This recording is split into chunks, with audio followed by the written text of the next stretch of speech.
E aí, pessoal, tudo bom? Sejam bem-vindos aí ao nosso canal do YouTube, né, Renato Brasileiro. Pessoal, hoje resolvi estar aqui para vocês gravar esse vídeo comentando as questões da prova da magistratura. Prova da magistratura realizada aí com o concurso 187, se não estou enganado, realizada aí no último domingo, dia 25 de junho de 2017. E como a gente prepara os alunos para o curso, acho que nada mais razoável do que comentarmos as questões. Legal? Vamos lá, pessoal, de maneira bem objetiva, tá?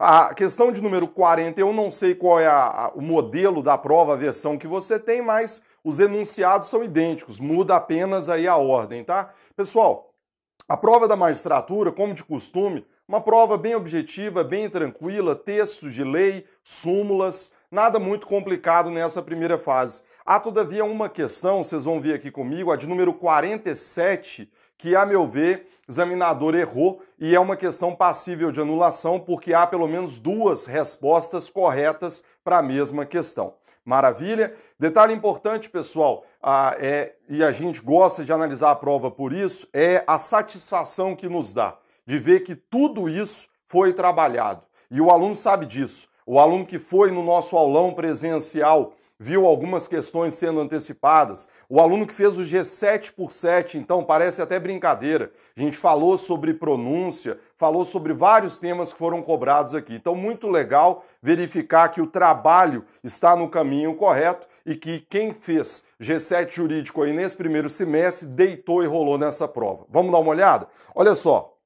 Em matéria de citações e intimações, é correto afirmar: os prazos são contados da data da intimação e não da juntada aos autos do mandado ou da carta precatória de ordem. Pessoal, essa letra A está correta e eu não vou nem exibir para vocês, mas corresponde ao teor da súmula 710 do Supremo. Ao contrário do que se dá lá no processo civil, em que olhamos a juntada aos autos do mandado, da precatória, não. Processo penal, contamos os prazos a partir da efetiva intimação. Súmula 710. A letra B está pedindo para marcar a assertiva correta, então vamos ver porque que a letra B está errada. Nula a citação por edital, que apenas indica o dispositivo da lei penal, sem transcrever a denúncia ou resumir os fatos. Está errado isso aqui. E, na verdade, o examinador ele reproduziu erradamente, a súmula de número 366 do Supremo, que diz exatamente o contrário, que não é nula a citação por edital, que indica apenas o dispositivo da lei penal. Falamos sobre essa súmula no G7 por 7, quando tratamos citação por edital. Na hora de publicar o edital, pessoal, eu não preciso resumir os fatos, eu não preciso transcrever a denúncia, basta indicar o dispositivo da lei penal. Próxima questão, está aí exibida para vocês. A citação do acusado por edital, se ele não comparecer ou constituir advogado, permite a produção antecipada de provas, sob o fundamento do decurso do tempo, e autoriza o decreto de prisão preventiva, se for o caso. Pessoal, essa súmula está errada aos olhos do examinador, porque ela vem de encontro ao teor da súmula de número 455 do STJ. Pessoal, também foi comentada no G7 por 7. Falamos sobre isso.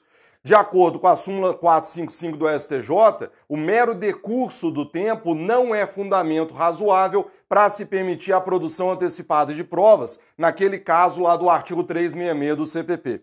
Letra D, nulo julgamento de recurso criminal na segunda instância, sem prévia intimação ou publicação da pauta, inclusive em habeas corpus. Está errado isso, e essa está errada porque ela contraria a súmula 431 do Supremo, que diz exatamente o contrário. Na visão do Supremo, não é nulo o julgamento do recurso criminal sem prévia intimação ou publicação da pauta, salvo em caso de habeas corpus e com a ressalva, desde que a parte não tenha manifestado seu interesse em fazer uma sustentação oral. Legal? Primeira questão, tranquilo, texto de súmulas do Supremo. Vamos lá, 42. Quanto aos recursos em matéria criminal, é correto afirmar. Vamos lá? Letra A.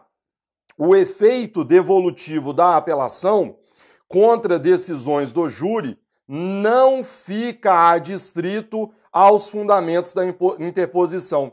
Está errado, porque contraria a súmula 713, que diz exatamente o contrário.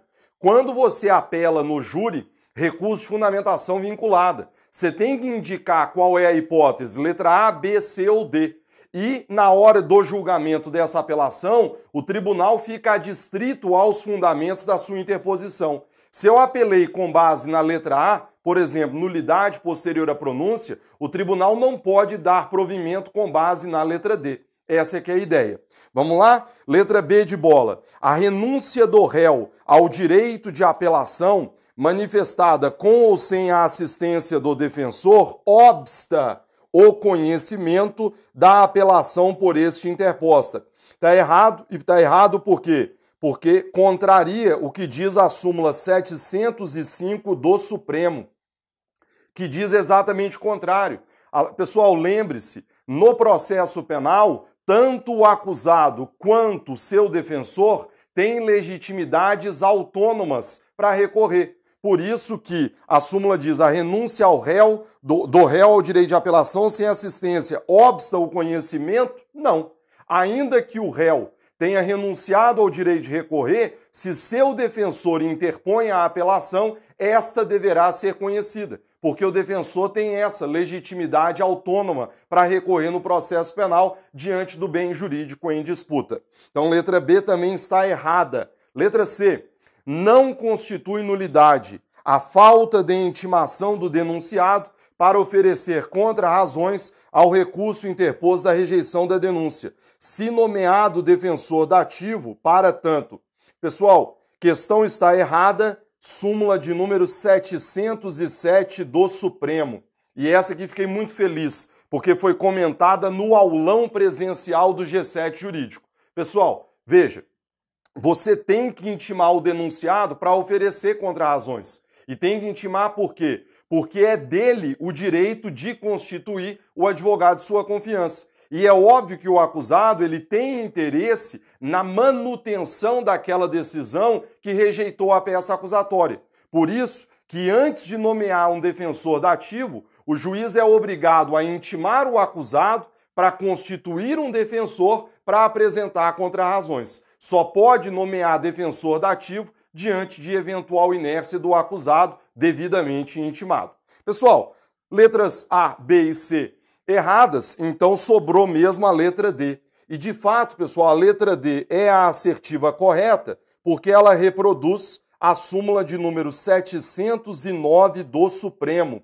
Também falamos sobre isso no aulão presencial lá no Teatro Gazeta. Pessoal, pelo menos em regra, quando o tribunal dá provimento ao recurso interposto contra a rejeição da peça acusatória, essa decisão do tribunal já vale como recebimento da peça acusatória e, consequentemente, como marco interruptivo da prescrição, salvo numa hipótese, exatamente qual? Quando o tribunal dá provimento para anular a decisão de primeira instância. Se a decisão de primeira instância foi anulada, o feito vai ter que ser devolvido ao primeiro grau para que aí então haja o recebimento da peça acusatória. É exatamente o que diz a súmula 709, né? Em regra, o acórdão que dá provimento já vale pelo recebimento, salvo quando nula a decisão de primeiro grau. Legal? Questão de número 42, sem maiores problemas, súmulas do Supremo. Vamos lá? Questão de número 43. A legitimidade para a propositura da ação penal por crime contra a honra de servidor público em razão do exercício das funções é... Pessoal, questão também já batida e muito velha, né? Que é a questão de crime contra a honra de servidor público em razão das funções. Todos nós bem sabemos, e sobre isso falamos nos cursos regulares, tanto no Intensivo 1 quanto no curso MP Magistratura, súmula de número 714. Quando se trata de crime contra a honra de servidor público em razão das funções, o Supremo entende que nós teríamos duas possibilidades, tanto do próprio ofendido mediante queixa, como do Ministério Público mediante representação. É o que diz a súmula 714, que foi reproduzida pelo examinador nessa questão de número 43. Tá? É concorrente à legitimidade do ofendido, mediante queixa, e do MP, condicionada à representação do ofendido, para a ação penal por crime contra a honra de servidor em razão de suas funções. Então, olhando aqui para a questão exibida para vocês, colegas, o nosso gabarito, então, seria a letra B de bola. Atentem, todavia, e falamos sobre isso aí nos cursos regulares, que apesar da súmula dizer que essa legitimidade seria concorrente, o próprio Supremo tem precedentes em sentido contrário. Está aí na tela para vocês um inquérito sempre citado em aula, que é o inquérito 1939. O que o Supremo entendeu nesse julgado? O Supremo entendeu o seguinte: a partir do momento em que o servidor público oferece representação, estaria preclusa para ele a oportunidade de oferecer queixa-crime. Então, apesar de a súmula dizer que a legitimidade seria concorrente, não é. É uma legitimidade alternativa, porque você não tem as duas opções ao mesmo tempo, simultaneamente. Ou você oferece queixa, e aí, enquanto não oferecida a representação, o MP jamais poderia agir, ou, como decidiu o Supremo, você oferece representação, dando então, autorizando o MP a agir. E aí, oferecida a representação, estaria preclusa a ação penal privada. Então, tecnicamente, pessoal, não se trata de uma legitimidade concorrente, e sim alternativa. Agora, lembre-se, a gente sempre fala isso para os alunos, prova da magistratura de São Paulo, o examinador não está cobrando um precedente do Supremo. Ele está cobrando, como ficou bem claro, apenas a súmula. Então não entre nessas polêmicas até para não se complicar, sobretudo na primeira fase de uma prova objetiva. Questão de número 44, está aí na tela para vocês. No que diz respeito ao exame de corpo de delito e às perícias em geral, é correto afirmar, pessoal, texto de lei, tá? Texto de lei. Basta você pegar o Código de Processo Penal e fazer uma leitura do artigo 159. Eu ajudo vocês, Transcrevi aqui para os slides o artigo 159. O exame de corpo de delito e outras perícias serão realizados por perito oficial, portador de diploma de curso superior. Na falta de perito oficial, o exame será realizado por duas pessoas idôneas, portadores de diploma de curso superior. Pessoal, vamos lembrar, desde a reforma processual de 2008, e falamos sobre isso lá no intensivo 1, se realizado por perito oficial, basta um.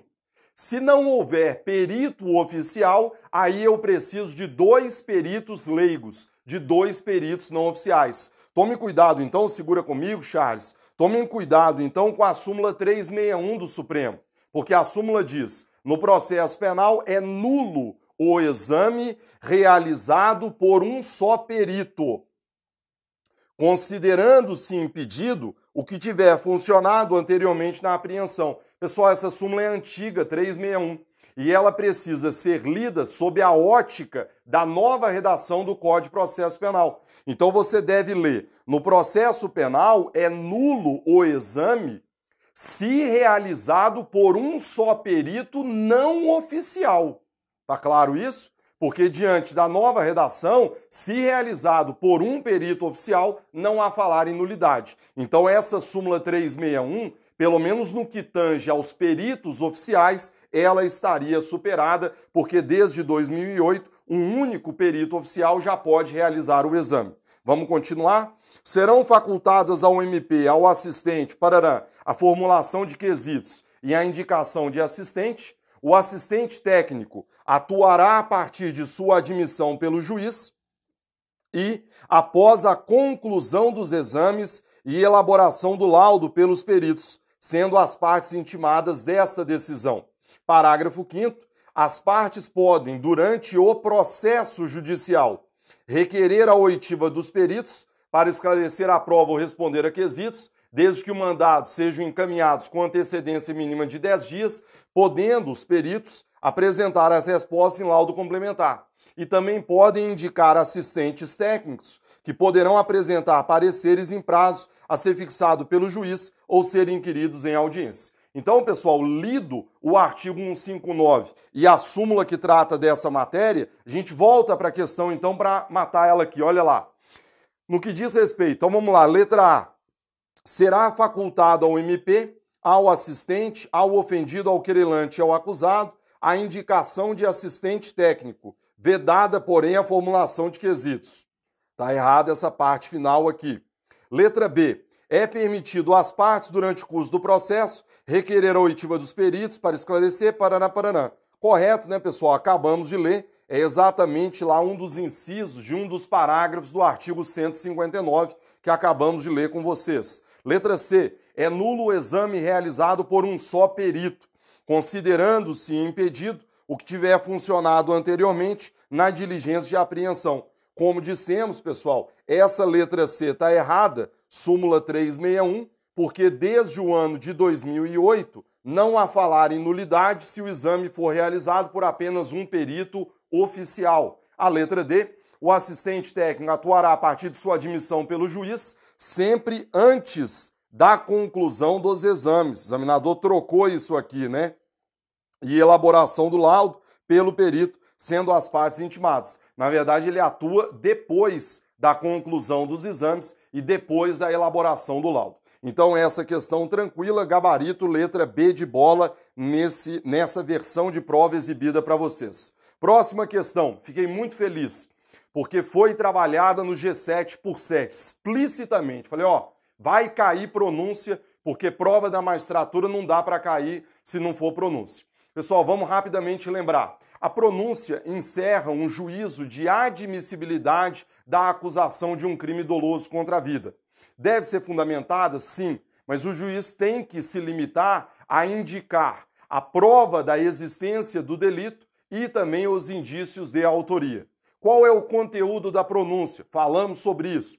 O juiz deve dizer qual é o tipo penal, qual é o tipo penal por extensão, e deve indicar causas de aumento e qualificadoras. Juiz não pode indicar causas de diminuição de pena e juiz também não pode indicar agravantes e atenuantes e nem hipóteses de concurso de crimes. Ainda sobre a pronúncia, como se dá a sua intimação? Em regra, pessoal, o acusado é intimado pessoalmente, o MP é intimado pessoalmente e assim também serão o defensor público e o defensor dativo. Mas, Renato, e se o acusado solto não for encontrado para ser intimado pessoalmente? Aí será intimado por edital. É uma das grandes novidades de 2008 que passou a permitir a intimação por edital do acusado solto não encontrado, pouco importando se o crime é afiançável ou inafiançável. Vamos dar uma olhada? Letra A. Deve indicar materialidade e indícios de autoria ou participação, cabendo ao juiz declarar o dispositivo legal em que julgar em curso o acusado, sem especificação ou manifestação sobre qualificadoras e causas de aumento, matérias de exclusiva apreciação dos jurados. Está errado, porque o Código diz explicitamente que o juiz deve dizer quais são as qualificadoras, deve dizer quais são as majorantes. Letra B. Deve motivar a necessidade da decretação da prisão, tratando-se de acusado solto, mas não precisa fazê-lo no caso de manutenção daquela anteriormente decretada. Tá errado, né, pessoal? A gente sempre comenta isso. A prisão, na hora da pronúncia, já não é mais um efeito automático. E ela deve ser fundamentada pelo juiz nas duas situações. Tanto quando pretende decretar a prisão de alguém que estaria solto, quando pretende manter a prisão de alguém que estava preso. Então, se o indivíduo estava preso por ocasião da pronúncia e o juiz entende que aquela prisão deve ser mantida, deve haver fundamentação explícita nesse sentido, sob pena de manifesta ilegalidade. Legal? Então, por isso, a letra B estaria errada. Vamos lá, a letra C. Exige intimação pessoal do defensor nomeado, do MP e do acusado, não se admitindo quanto a este último, se solto, a intimação por edital, ainda que não encontrado. Lembre-se que uma das grandes novidades é exatamente essa, a possibilidade de intimação por edital do acusado solto não encontrado. E a letra C também tem outro erro, porque ela fala, exige intimação pessoal do defensor nomeado. Não, o defensor nomeado não é intimado pessoalmente, ele é intimado mediante publicação. Os únicos defensores que são intimados pessoalmente são o defensor público e o defensor dativo. O defensor nomeado, assim como o advogado do querelante e o advogado do assistente, são intimados mediante publicação. Sobrou então, pessoal, a letra D, que de fato é o nosso gabarito. A pronúncia ela não pode reconhecer uma causa de diminuição de pena relativa ao homicídio privilegiado. A gente sabe que apesar de se chamar de homicídio privilegiado, o que nós temos ali é uma causa de diminuição de pena. E o juiz sumariante não deve se pronunciar quanto às causas de diminuição de pena, porque isso é matéria que deve ser sustentada pela defesa no plenário do júri. Legal? Pessoal, próxima questão. Me perdoem, pessoal, fica até chato dizer isso, Charles, mas é impressionante. Você gravou a aula, essa questão, mais uma, Charles. Falamos dessa nos primeiros 5 minutos da aula do G7 por 7. É só pegar quem assistiu ao curso, foi os primeiros 5 minutos falando exatamente sobre isso. Foi a nossa dica sobre investigação preliminar. Pessoal, vamos lembrar que o Estatuto da OAB, segura comigo, Charles, ele foi alterado, pode jogar, pela Lei 13.245. E aí o que o aluno tem que lembrar? Algumas mudanças importantes, né? Explicitou-se melhor no Estatuto da OAB que o advogado tem o direito de examinar tudo, tá? Ele tem o direito de examinar flagrante, inquérito e qualquer outro procedimento investigatório criminal. Algumas observações importantes. Primeiro, ele pode ter acesso a toda e qualquer diligência? Não. Ele pode ter acesso àquelas diligências já documentadas. Mas se tratar de diligência em andamento, o advogado não pode ter acesso, sob pena de lhe frustrar sua eficácia. Maravilha? Precisa de procuração? Em regra, não. O Estatuto da OAB diz isso. Só que cuidado, pessoal, com os autos sujeitos a sigilo. Crimes sexuais, crimes onde houve interceptação telefônica, a lei impõe uma publicidade restrita. Então, nesse caso, para que o advogado tenha acesso a esses autos, ele deverá apresentar procuração. Então aí, pessoal, a nova redação do inciso 14, vamos lembrar também da súmula vinculante 14 do Supremo, parágrafo 10 do artigo 7º, dizendo que o advogado tem que apresentar procuração nos autos sujeitos a sigilo, e vamos lembrar também do inciso 21, que passou a dizer que o advogado tem direito de assistir a seus clientes durante a fase investigatória, sob pena de ilicitude de provas eventualmente obtidas, sem o respeito a essa prerrogativa, podendo o advogado, inclusive durante as investigações, apresentar razões e quesitos. Legal? Então, pessoal, questão trazida para vocês no G7 por 7 e questão cobrada na prova da magistratura, que vai dizer, durante o inquérito, letra A, o advogado pode assistir a seus clientes durante a apuração, sob pena de nulidade absoluta do interrogatório, o depoimento, todos parará, direto ou indiretamente, mas não pode apresentar razões e quesitos. Está errado, porque o inciso 21 prevê que ele pode sim, é exatamente a letra A ou a letra B lá. A letra B, se não me engano, exibi para vocês. Letra B, não precisa apresentar a procuração para examinar autos sujeitos a sigilo. Acabamos de ver que precisa. Então, letra A e B erradas. Letra C, pode ter delimitado pela autoridade competente o acesso aos elementos relacionados à diligência em andamento e ainda não documentados. Certíssimo. E a letra D, pode examinar em qualquer instituição, mesmo sem procuração, autos de flagrante e investigações, findos em andamento ainda inconclusos, mas não pode copiar peças. Está errado. A lei prevê explicitamente que ele pode copiar peças e tomar apontamentos por meio digital. É só dar uma lida no inciso 14 aí exibido para vocês.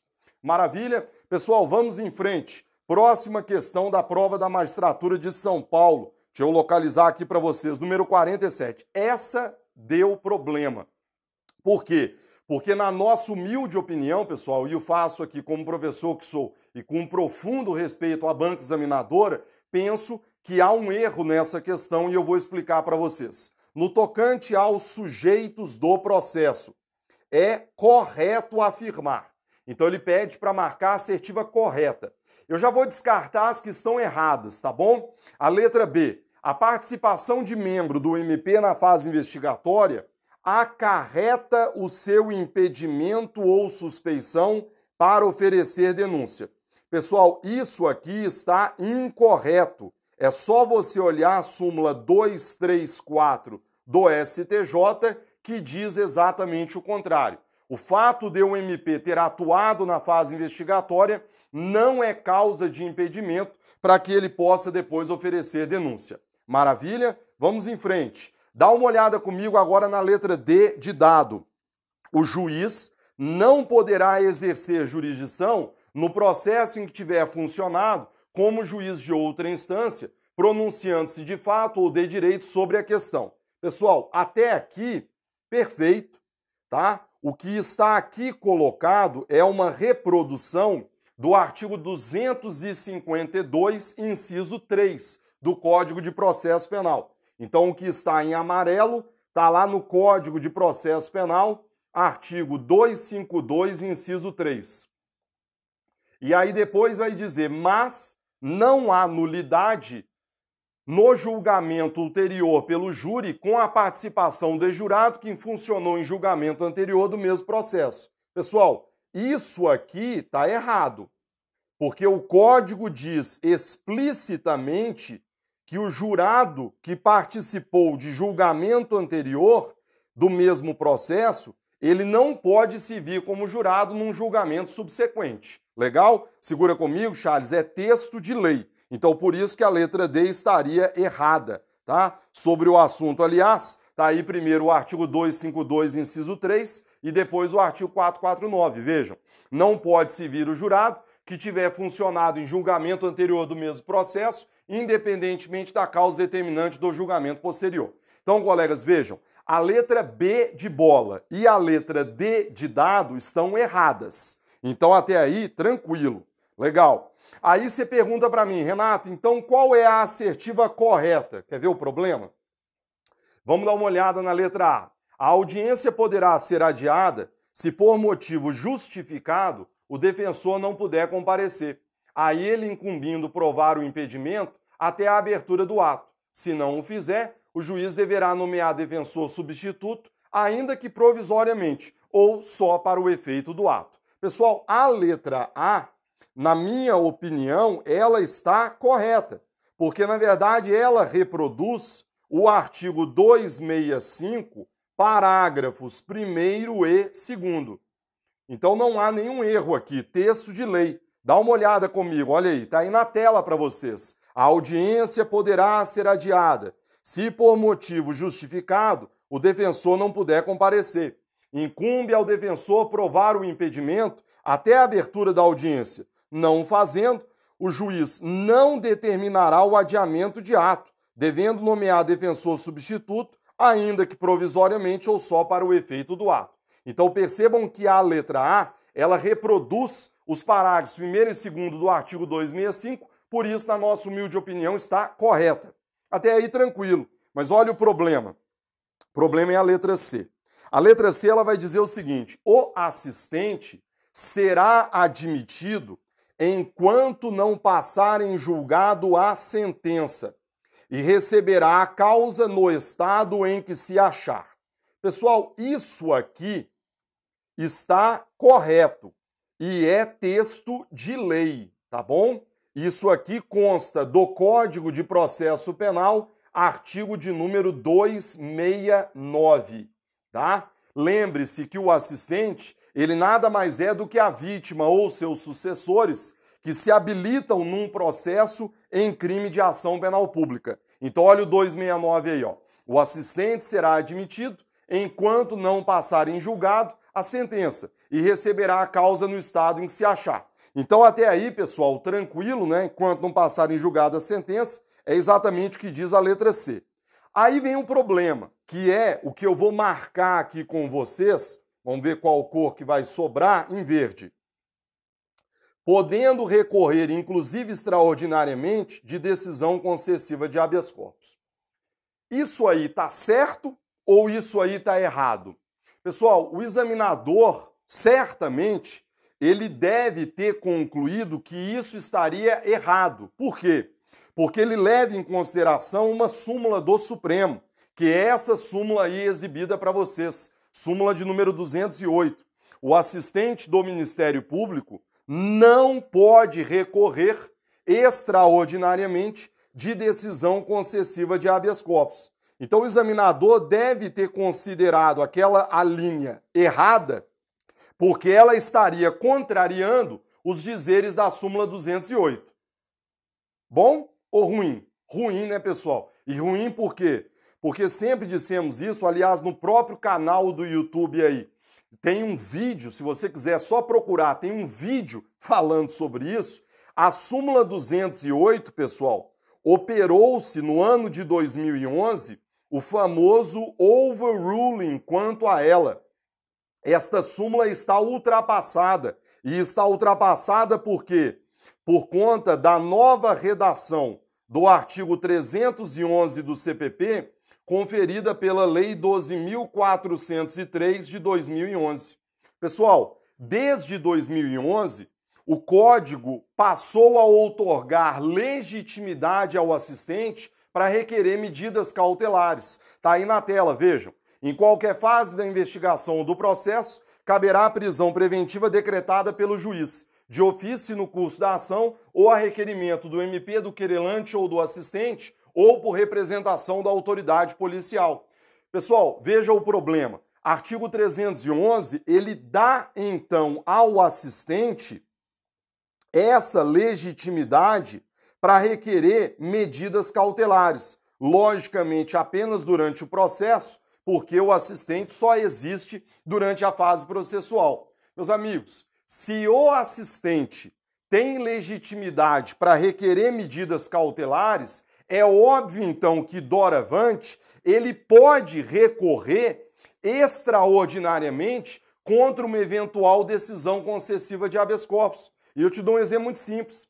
O processo está em andamento aqui na primeira instância, tá? Aí o assistente pede ao juiz a prisão. O juiz decreta a prisão do acusado. Beleza. Aí o acusado entra com habeas corpus no tribunal. O tribunal manda soltar. Eu indago aos senhores, o assistente pode recorrer, inclusive extraordinariamente, contra essa decisão concessiva de habeas corpus? Agora pode. Desde 2011 pode, porque o 311 deu a ele essa legitimidade. O interesse dele está sendo contrariado, então ele pode recorrer extraordinariamente. Então essa súmula 208, pessoal, ela está ultrapassada. E tudo leva a crer que o examinador não se atentou para isso, porque ele considerou que o que está em verde estaria errado, mas na verdade está correto, já que a súmula 208 está ultrapassada. Moral da história, então, meus colegas, é que com o devido respeito, nós temos então nessa questão de número 47 duas assertivas corretas. Não apenas a letra A, aí exibida para vocês, mas também a letra C. A letra C também está correta, já que a súmula 208 do Supremo está ultrapassada. Então, na nossa humilde opinião, e com o máximo respeito aí à banca examinadora, é uma questão que deveria ser anulada, até para evitar controvérsias. E quem fala que a súmula 208 está ultrapassada, pessoal, não sou só eu, não, é todo mundo. Se você abrir qualquer livro de processo penal atualizado à luz da Lei 12.403, vocês vão perceber que é dito que a súmula estaria ultrapassada, o assistente agora pode recorrer extraordinariamente. Maravilha? Pessoal, próxima questão. Vamos lá, para a gente poder concluir. No procedimento comum, após o oferecimento da resposta pelo acusado, o juiz deverá absolvê-lo sumariamente. Pessoal, motivo de muita alegria para nós, porque questão falada explicitamente no G7 por 7. Falei sobre absolvição sumária no procedimento comum. Pessoal, quais são as causas de absolvição sumária? Simples. Cuidado para não confundir, e o examinador tentou confundi-los, Uma coisa são as causas de rejeição da peça acusatória: inépcia, ausência de pressuposto ou condição, falta de justa causa. Outra coisa são as hipóteses de absolvição sumária: a ausência, excludente da ilicitude, a ausência, da culpabilidade ou a presença de uma causa excludente da culpabilidade, salvo inimputabilidade, quando o fato não constitui crime, leia-se a atipicidade, e quando estiver extinta a punibilidade do agente. Legal? Voltando então para a questão, pessoal, fácil. Quando é que o indivíduo deverá ser absolvido sumariamente? A letra A diz: quando faltar justa causa. Tá errado, Porque justa causa é a hipótese de rejeição da peça acusatória. Depois, letra B: quando verificar a existência de causa excludente da ilicitude, é o 397, inciso 1, ou que o fato não constitui crime, é o 397, inciso 3. Então a letra B está correta. Vamos olhar as demais? A denúncia for inepta, está errado, isso é causa de rejeição da peça acusatória, ou não se convencer de indício de autoria. Quando faltar pressuposto ou condição, está errado, isso é causa de rejeição. Artigo 395, inciso 2. Então, o gabarito seria a letra B de bola. Vamos em frente? Próxima questão. Comigo aqui, Charles, é a questão de número 49, que fala sobre o quê? Juizados especiais criminais. Também foi trabalhado no G7 por 7 e no G7 por 1, pessoal. Trata aí de recurso. A primeira, letra A. Cabe recurso especial, mas não extraordinário. Pessoal, vamos aqui fazer uma revisão rápida disso, depois a gente volta na questão. Recurso especial e extraordinário são cabíveis no GCRIM? O recurso extraordinário, ele é cabível, porque a Constituição, quando trata do recurso extraordinário, está aí na tela para vocês, em momento algum exige que a decisão impugnada seja oriunda de tribunais. Então, pessoal, é cabível RE. Aliás, sobre o assunto, há inclusive uma súmula aí exibida para vocês. É cabível RE contra decisão proferida por juiz de primeiro grau ou por turma recursal de juizados. Legal. Renato, e o RESP? É cabível recurso especial? Não. Por que não? Porque quando a Constituição trata do RESP, ela diz que a decisão impugnada deve ser oriunda de tribunal. E turma recursal não é tribunal. Basta olhar comigo o artigo 105, inciso 3, e lembrar que há inclusive uma súmula do STJ sobre o assunto. Não cabe RESP contra decisão proferida por órgão de segundo grau dos juizados. Ainda, pessoal, sobre juizados, o habeas corpus, vamos lembrar do quê? Da súmula 690. Compete ao Supremo o julgamento de habeas corpus contra decisão de turma recursal. Durante muitos anos, pessoal, essa súmula foi usada. Só que essa súmula, pessoal, está ultrapassada. E ultrapassada por conta de uma mudança de orientação do próprio Supremo. O Supremo está aí na tela exibido para vocês o julgado, desde o HC 86834, passou a entender que habeas corpus contra a turma recursal não é mais da competência do Supremo, e sim do TJ ou TRF, a depender da justiça em questão. Para a gente poder concluir, mandado de segurança. Vamos lembrar de uma súmula importante, súmula 376. Compete à turma recursal julgar mandado de segurança contra juizados. Então, pessoal, lembre-se, mandado de segurança contra juizados, turma recursal. Mandado de segurança contra turma recursal, TJ. Maravilha? Súmula 376. E a última questão importante, pessoal, revisão criminal. Cabe revisão criminal no GCRIM? Cuidado, não cabe ação rescisória, diz o artigo 59. Mas não há nenhuma vedação explícita ao cabimento da revisão criminal. Então é cabível sim. E Renato, quem julga a revisão criminal? A Lei 9.099 não fala nada, mas a jurisprudência vem entendendo que quem julga a revisão criminal é a própria turma recursal. Sobre o assunto, aliás, a gente costuma disponibilizar no nosso material de apoio julgados, e você tem aí um julgado falando sobre isso. Falando que apesar da ausência de previsão legal, mostra-se cabível revisão criminal nos juizados, por conta da ampla defesa e assim por diante. E aí dizendo, é manifesta a incompetência do TJ para julgar a revisão criminal. Ou seja, conclui o julgado, então, que, na verdade, quem deveria julgar a revisão criminal é a própria turma recursal. Conflito de competência 47.718. Maravilha? Dito isso, pessoal, podemos, então, voltar para a questão de número 49, para a gente ver qual seria a resposta correta. Então, vamos lá. Questão de número 49, para a gente poder analisar com você sobre GCRIM. Tá aí na tela, Charles. No tocante ao GCRIM, é correto afirmar: cabe RESP, mas não cabe extraordinário. Trocou as bolas aqui, né? Não cabe RESP e cabe extraordinário. Letra B. Cabe revisão criminal de decisão do juizado. E por expressa disposição legal, compete à turma recursal. Pessoal, o examinador nessa letra B foi maldoso, porque está correto o que ele diz. Cabe revisão criminal e quem vai julgar é a turma recursal. Só que o erro da letra B, e olha a maldade, é que não há expressa disposição legal.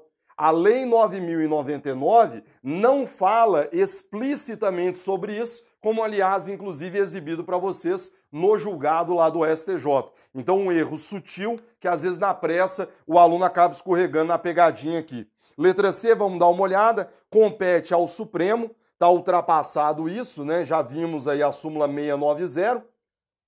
E depois, letra D, súmula 376 lá do STJ, né? Compete à turma recursal julgar mandado de segurança contra juizados. Então a resposta correta, letra D, que é exatamente o conteúdo aí de uma súmula do STJ exibida para vocês, que é a súmula de número 376. Maravilha? Última questão da prova da magistratura de São Paulo, processo penal, pessoal. Tá aí na tela. Vamos lá? Questão diz o seguinte: cabe a substituição da preventiva pela domiciliar quando o agente for. Pessoal, questão facílima, né? Texto de lei, matéria trabalhada no intensivo 1, matéria trabalhada também no MP Magistratura. Lembre-se que o Código foi alterado em 2011 e passou a prever uma prisão domiciliar de natureza cautelar, que teria o condão de substituir a preventiva por razões humanitárias. Para responder a questão, é só ler comigo o 317 e o 318, que vai dizer: poderá o juiz substituir a preventiva pela domiciliar quando o indivíduo for maior de 80 anos, quando ele estiver extremamente debilitado por motivo de doença grave, quando for imprescindível aos cuidados especiais de menor de 6 anos ou deficiente, quando for gestante, quando for mulher com filho de até 12 anos incompletos, ou caso seja homem, e se for ele o único responsável pelos cuidados de filho de até 12 anos incompletos. Pessoal, só ler o 318 e depois comigo voltar então para a questão da prova, aí exibida para vocês. Quando é que vai ser cabível a substituição? Gestante, tá certo? Ou mulher com filho de até 14, tá errado, a lei fala 12. É só lembrar a idade de 12 anos aí. Letra B de bola. Homem com filho de até 12 anos incompletos, caso seja o único responsável pelos cuidados. Exatamente essa a hipótese. Portador de doença grave, ainda que não debilitado, o Código exige extremamente debilitado, maior de 60. Está errado porque o Código diz que a idade seria 80. Então, o gabarito dessa última questão, pensamos, é a letra B de bola. Legal? Pessoal, prova da magistratura comentada com vocês, aguardo o seu feedback, aguardo os seus comentários, gostou ou não gostou, as aulas do G7 Jurídico foram úteis para a prova da magistratura? É isso que nós precisamos saber, exatamente para poder trabalhar e para poder trazer um curso de qualidade crescente, melhorando para atender às suas expectativas, para atender ao seu investimento. Maravilha? Questão de número 47, nossa humilde opinião deveria ser anulada, porque há duas assertivas corretas, a letra A e a letra C nessa versão que apresentei para vocês. Era isso, então, agradeço pela atenção de vocês e convido desde já a se juntar a nós aí no G7 Jurídico, nos cursos que vêm por aí para o segundo semestre de 2017. Um forte abraço, fiquem todos com Deus e até a próxima. Tchau!